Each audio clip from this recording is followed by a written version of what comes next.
Morning বন্ধুরা, কেমন আছো তোমরা সবাই? আশা করি তোমরা সবাই খুব ভালো আছো, সুস্থ আছো। আমি খুব ভালো আছি, আমার ফ্যামিলির সবাই খুব ভালো আছে। তো আমি রিয়া, আর দ্য রিয়া ফ্যামিলিতে তোমাদেরকে জানাই অনেক অনেক স্বাগত।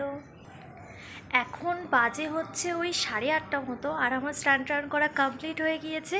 আজকে রবিবার, আজকে সকালবেলা কোনো পড়ানো নেই, কিন্তু বিকালবেলা পড়ানো আছে, একটু এক্সট্রা ওদেরকে পড়িয়ে দেবো। তো আজকে হচ্ছে, কালকে আমি যেহেতু একাদশী করেছিলাম, আজকে তার পালন করলাম। তো চলো এবারে গিয়ে একটু জল খাবো। স্নান না করা পর্যন্ত তো জল চা কিছু খেতে নেই, আর কালকে সারাদিনও আমি চা খাইনি, মাথাটা ফেটে যাচ্ছে আমার আর মায়ের। তো এখন নিচে গিয়ে আমি আর মা একটু জল খাবো আর চা খাবো। চলো সবটা তোমাদের সাথে শেয়ার করব, আর আমি কিভাবে আমার দিনটা এগোচ্ছি তার সাথে তোমাদেরকেও নিয়ে যাব। আজ উপোস করে কি খেত বা সকালবেলা ফেনে ফেনে ভাত আর আলু ভাতে। আজকে সকাল থেকে ভাতের টান উঠে গেছে, এখানেই বাঙালি মার খেয়ে গেল, মানে একদিন ভাত খায়নি, আজকে সকাল থেকে ভাত খাওয়ার করছে। তো চলো এবারে আমি আর মা মিলে একটু চা খেয়ে নিই। ফেনা ভাত আর এই যে চা বসিয়ে দিয়েছি। মোটেও চা খেতাম না, আর এখন এই জিনিসটা না হলে চলে না। চিয়ার্স। তারাও আলু ভাতেটা দিতে দাও, তারপর খাও। কি করবো? তা আমি ঠাকুরঘর থেকে আসলাম, তোর মা এখনো আলু ভাতে মাখতে পারিনি। জল চাচ্ছ, বিস্কুট চাচ্ছ? এই যে বেঁধে গেল কুরুক্ষেত্র। আজকে প্রায় 4-5 দিন পর রোদ দিল। একদিন তো ব্ল্যাঙ্কেটটা একদম গায়ে দেওয়া যাচ্ছে না, ভীষণ ঠান্ডা লাগছিল। তো আজকে খুব সুন্দর রোদ উঠেছে, ওই জন্য আজকে একদম আমার ব্ল্যাঙ্কেটটা, মায়ের ব্ল্যাঙ্কেটটা, সব ব্ল্যাঙ্কেট রোদে দিয়ে দিয়েছি। আসলে বাজার নিয়ে চলে এসেছে, এটা হচ্ছে 8 টাকা মাছ, আমার ফেভারিট। আর এটা হচ্ছে মাংস, চিকেন হবে আজকে। আমার সব কাটাকুটি হয়ে গিয়েছে, বাটনাটা বেটে নিয়েছি। এখানে আলু কাটা হয়েছে, আর মা এখানে আমশি দিয়ে টমেটো দিয়ে চাটনি করছে। তো রবিবার আর ফাঁকাও আছে, সকালবেলা আমার পুজো হয়ে গিয়েছে। মাকে বললাম তুমি একটু বেলায় ঠাকুর ঘরে যেও, আর ফাঁকা আছি যখন ভাবলাম ফ্রিজটা পরিষ্কার করে নিই। তো এখন যাব হচ্ছে ফ্রিজ পরিষ্কার করতে। কাটাকুটি মোটামুটি আমার সব কমপ্লিট হয়ে গেছে।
কাজ করতে করতে বসে গেছি কষা মাংস নিয়ে। মাংসটা খেয়ে আবার কাজ করব। মোটামুটি ফ্রিজ পরিষ্কার করা হয়ে গিয়েছে, টেবিল পরিষ্কার করা হয়ে গিয়েছে, এবার শুধু ঘরটা ঝাঁট দিয়ে মুছলে ব্যাস আপাতত দুপুরের মতন আমার কমপ্লিট।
হচ্ছে আর ট্যাংরা মাছের ঝাল, এটা লাল লাল মুরগির ঝোল, এটা হচ্ছে চালতার চাটনি, আর এটা হচ্ছে টমেটোমের চাটনি। ব্যাস, আমার পড়ানো টড়ানো সব কমপ্লিট হয়ে গিয়েছে। এখন বাজে ওই 8:30 মতো। দুপুরবেলা যেহেতু মাংস খেয়েছিলাম, মাছ খেয়েছিলাম, ওই জন্য একদম পেটে খিদে নেই, ওই জন্য সন্ধ্যেবেলা আজকে কিচ্ছু খাইনি। তো বর যাবে হচ্ছে একটা বিয়ে বাড়ি, আমার নেমন্তন্ন নেই, ওর একার নেমন্তন্ন, ও যাবে। আমার খুব বাজে লাগে এই যাদের ওপরে যে বিয়ের পরে খালি বরকে বলে বউকে বলে, আমার একদম ভালো লাগে না। বলবি তা দুজনকে একসাথে বল, আমাকে ফেলে এখন ও যাবে হচ্ছে বিয়ে বাড়ি। চলো রেডি আছে, তাকাও এদিকে, আমার জন্য হজমোলা আনবে। এটা দিয়েছিলাম অ্যানিভার্সারির জন্য, এমন দেখলে অ্যানিভার্সারি আসার আগেই পরে নিয়েছে। তো এখন বাজে হচ্ছে রাত 10টা মতো, আর আমার খাওয়া দাওয়া কমপ্লিট হয়ে গেছে। আজকে একটু লেট হয়ে গেল খেতে খেতে, তার কারণ কালকে আমার সকালবেলা যেহেতু পড়তে আসবে, দিদিভাইও বাড়িতে নেই, ওই জন্য কালকে সকালে মা যেগুলো রান্না টান্না করবে সেগুলো সব কেটে রেখে আসলাম, চাল টাল বের করে গুছিয়ে রেখে আসলাম, খালি উনুনে বসিয়ে দেবে মা। তো এই হচ্ছে ব্যাপার, এইভাবেই আজকে আমার সারা দিনটা কেটে গেল। আশা করি তোমাদের ভিডিওটা খুব ভালো লেগেছে। যদি ভিডিওটা ভালো লেগে থাকে অবশ্যই একটা লাইক করো, আর আমার চ্যানেলটাকে সাবস্ক্রাইব করো, আর পাশে থাকা বেল আইকনটা প্রেস করো, যাতে আমার ভিডিওগুলো সবার প্রথমে তোমাদের কাছে যেতে পারে। তো আপাতত গুড নাইট, টাটা।